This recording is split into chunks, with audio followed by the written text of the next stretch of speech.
Hello, and welcome to the second part of my airfix 172nd Mustang build. And as you can see, it's the Revel kit that I'm building. The airfix kit I'm building, but I'm using the decals off the picture there. That's the Revel kit. They're good decals, but the kit's not that good, the Revel. Anyway, here we go. Taking the fuselage halves off. And at this point, I'm going to be joining the fuselage together and starting building up.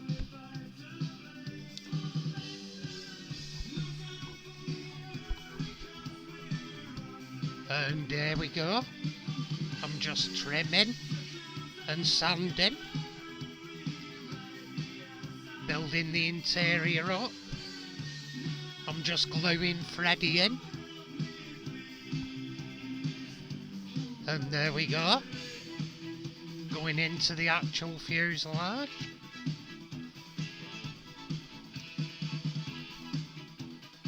At that point I'm using Tamiya normal cement. There's a couple of grades Tamiya do. They do a normal cement, an extra thin, and an extra thin.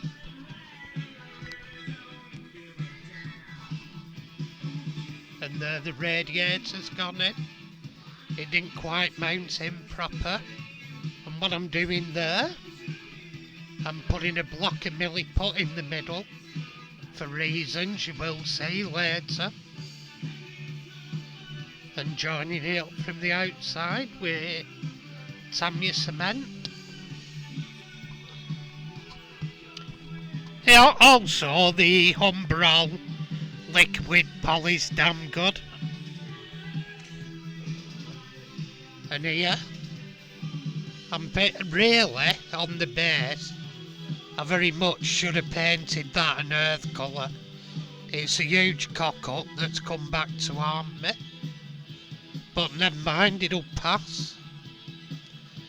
I may try to airbrush it later, but you can see the plaster through the grass. Now it's dried, but I can live with it. But it was a massive cock-up. Not got me thinking head on with the COVID.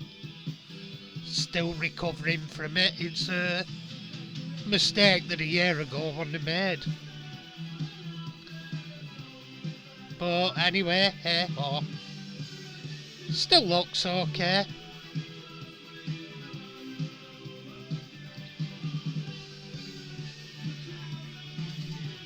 And here I'm putting what I'm doing, just damping around again to make it look rough turf.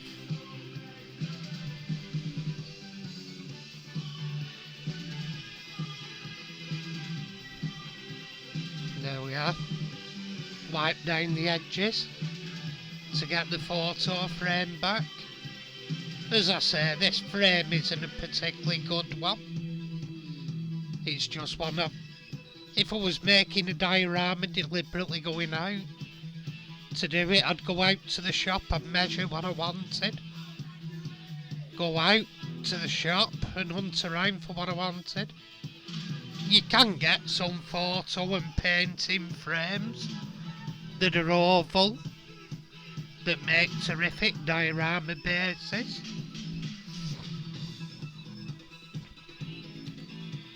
And here I'm putting again different turf colours down, away from the static grass, and putting turfs down of different colours. Because if you look at grass, unless it's a bowling green, it's seldom one colour or one texture of grass. That seldom happens in real life. And what I'm aiming for is the outskirts of an airfield, the areas after when it's taken off.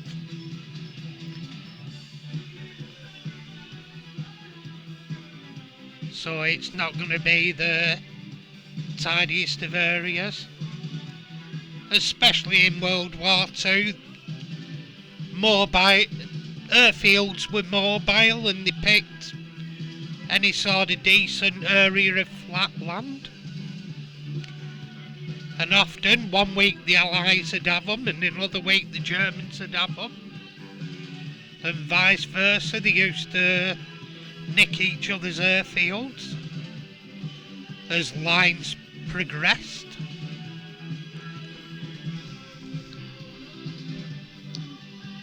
And at this point, I'm explaining, most people think that the tail fin is in a straight line, whereas in the Mustang, it's set off at an angle across the body, and that was to counteract the torque of the engine and the propeller, because it kicked it to one side, like that. The built-in angle of the tail fin pushed it away from the torque, so it kept the aircraft straight on takeoff. Although I have built in a degree of rudder, as if he's just taken off and needs to point it into the wind. As the rudder on aircraft, it's not actually in essence a steering device to turn you. It's to actually point your nose into winds. The ailerons on aircraft do the turning to bank it and turn the aircraft. The rudder points your nose into winds, so in effect you're crabbing across the wind. Anyway, here I'm just doing little bits of assembly and lining them up on bits and pieces. And here I'm starting off getting the cockpit correct.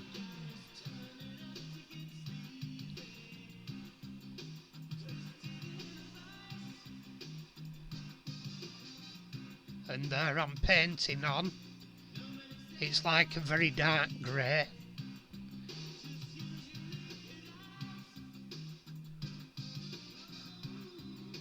The bits I've got to paint here, I'm actually putting the perspex canopy on it.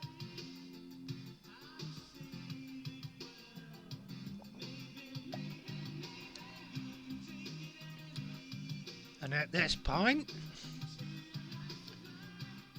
I think I'm going to be gluing on the canopy. There I'm just dabbing a bit of glue on and let capillary action take it round the screen to glue it on, so you don't damage the plastic, because the amount of times you can get finger marks in the glue in your canopy and horrendous.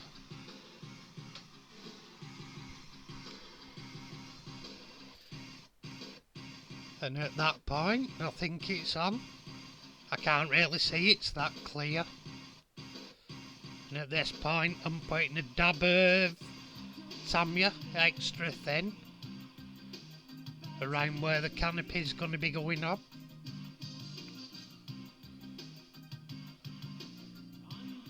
It's actually, to be honest, Tamiya extra thin. You should use it as a capillary action to take it round parts, so it works best, because it evaporates quick if the parts aren't together. Well, it still works, but I've had to glue it a couple of times because I didn't use it properly how I was meant to. Because of me shakes, it evaporates before I can get the bloody parts on. Anyway, after all that, I've put masking on the canopy, and I'm spraying with primer here. Yet again, you may say, because I sprayed the parts with primer while they were on the spray.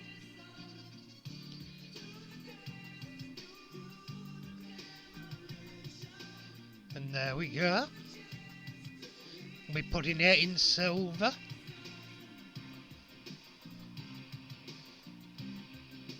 I'm unsure of the artwork.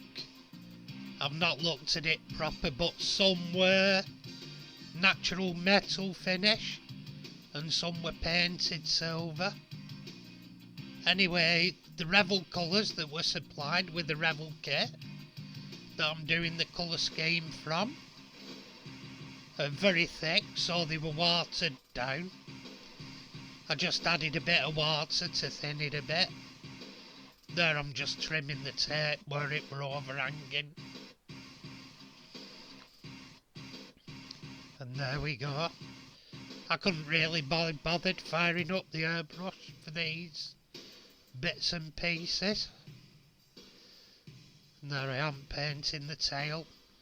The tail for this unit's yellow.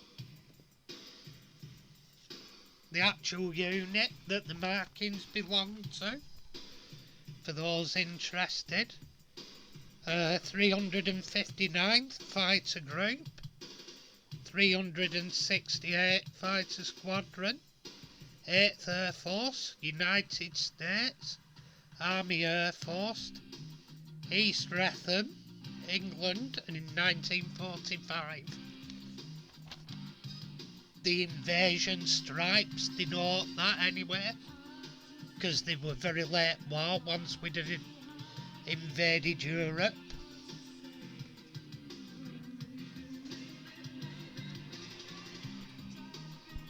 And the invasion stripes by themselves, there's a lot of argument about them.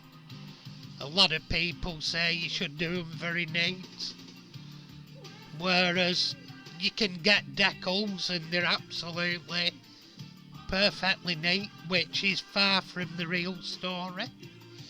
Invasion stripes were paint applied very fast and often in the field with whatever brush they could get hold of and whatever paint were available, whitewash or whatever. They were just a lot of the time very haphazard, and sometimes they didn't even have a proper paintbrush. They'd apply it with a sweeping brush. So the reality is, in reality they were far from neat affairs. Invasion stripes, sometimes yeah they'd be neat. It depends whether the people had the equipment there to do it and stuff like paint. Otherwise it was just, what do you need? Get something black, get something white and put it on the aircraft. So it was whatever black, whatever white paint and throw it on with whatever were to hand.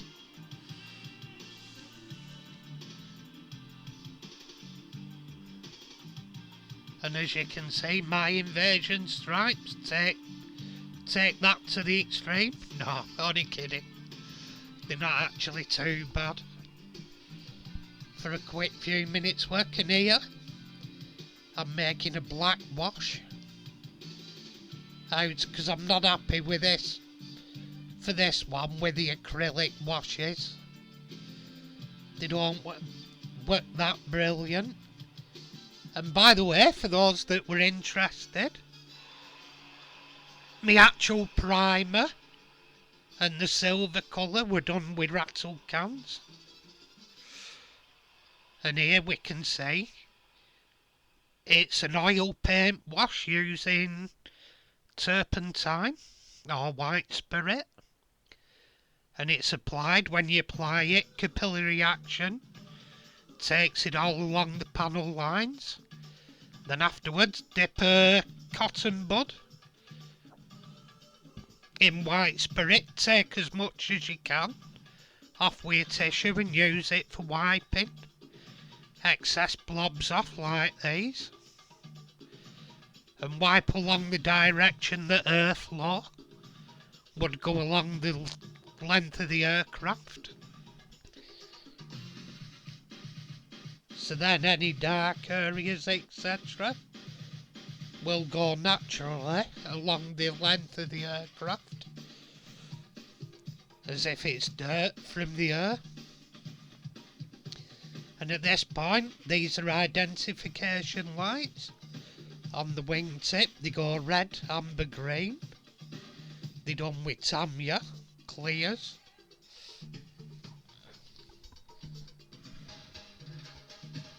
Something all Mustangs have on pretty much.